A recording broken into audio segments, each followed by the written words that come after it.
Hi, welcome to MedManners. In this session, we are going to see how these 5 common conditions changes the body osmolarity and the volume of the extracellular fluid and intracellular fluid, and we will note these changes in the given diagram here. Okay, let us get some basics here. So this is compartment A, this is B. You have more osmolarity in A than B. So what is osmolarity? The concentration of a solutes. For example, you have 10 number of solutes here, you have 2 solutes here. So you have more osmolarity in A than B. And B has more water concentration than A. Since the solute concentration is very low, the water concentration is high. So fluid moves from higher water concentration to lower water concentration, from B to A. So water moves from B to A until the solute concentration becomes equal. So note that only if there is a difference in the osmolarity, fluid moves. Otherwise, fluid don't move. For example, if you have 10 solutes here, and if you have 10 number of solutes in B, there will be no movement of water. Only if there is a change in the concentration of a solute, water moves and equalize the osmolarity on both the compartments.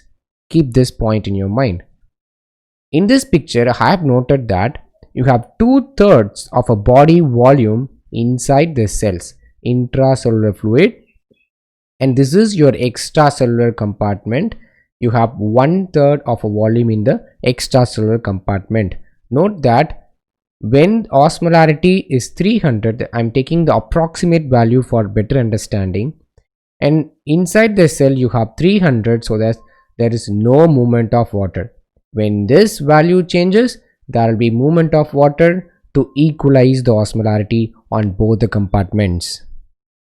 Okay, let us consider some examples, and I'll put this information in the diagram here. In this diagram, I have taken x-axis the volume, and in the y-axis I have taken the osmolarity. Note that the ECF volume is just 1/3, and inside the cells we have more water, 2/3. Okay, when you take the normal saline, that is, the osmolarity will be around 300 milliosmoles, that is equal to our body osmolarity. When you infuse this normal saline into the body, say for example you are infusing 500 ml of saline into your body, the ECF volume goes high because you infuse 500 ml of volume, say for example, and the ECF osmolarity don't change because the osmolarity will be equal to our body osmolarity. So when the osmolarity is 300 on both the compartments, there will be no fluid shift, so the ECF volume don't change. So if you want to represent this information in this diagram, there is increase in the ECF volume and there is no change in the osmolarity, so the graph will be like this, that is increase in the ECF volume and there is no change in the osmolarity. Okay, now we'll consider hemorrhage here. In hemorrhage, you lose the fluid as well as proteins, I mean the solute. So you lose fluid as well as the proteins, so there will be no change in the ECF osmolarity. Since you lose your volume of extracellular fluid, it goes down, so there will be no fluid shift. So this information can be represented like, so the volume goes low, so the new graph will be like this without change in the osmolarity. Okay, what happens when you sweat? You lose more fluid than the solute concentration. You lose more fluid than the solute concentration, I mean more salt is retained in your body. Obviously there is decrease in the ECF volume. Since you retain more salt, there is increase in the ECF osmolarity. For example, if you have osmolarity of 350 here and you have 300 here, the fluid moves from inside the cell to outside the cell. So the ICF volume goes low. So how to represent this in our diagram here? In sweating, there is decrease in the ECF volume and increase in the osmolarity. So this is the new ECF compartment where you have increased osmolarity and decreased volume. So the fluid shifts from inside the cell to outside the cell. So the ICF volume shrinks so that the osmolarity will be equal on the both the sides. This is the new graph here. Okay, what happens in hypertonic saline infusion?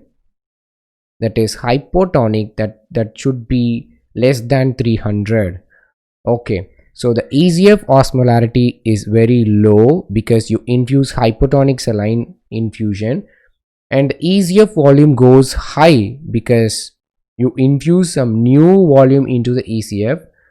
What happens to the ICF? Since there is a change in the osmolarity, so say for example you have 200 here, you have 300 here, so the fluid shifts from ECF to ICF. So ICF volume goes high. So how to represent this information? So you have increased volume in the ECF and decreased osmolarity. So this is the new ECF compartment where you can see decreased osmolarity. So water moves from higher water concentration to lower water concentration. So the ICF volume increases so that the osmolarity becomes equal. So this is the new graph. Okay, what happens when you infuse mannitol? Note that mannitol are bigger particles that will not enter the cells, so the ECF osmolarity goes high. When the ECF osmolarity goes high, for example 500, and inside the cell you have 300 milliosmoles, and the fluid shifts from inside the cell to outside the cells, the ICF volume goes low and ECF volume goes high. So how to represent this information in the graph here? So your osmolarity goes high, so fluid shifts from ICF to ECF, so the ECF volume goes high and ICF volume goes low. So this is the new diagram where you have increased volume in the ECF and decreased volume in the ICF. So these are all some examples to understand the osmotic movement of water. So what is the take home point? Whenever there is a change in the osmolarity between the compartments, fluid starts moving. Fluid moves from lower solute concentration to higher solute concentration, or say higher water concentration to lower water concentration areas. Until the osmolarity becomes equal, fluid will be moving. Thank you. See you with more interesting videos.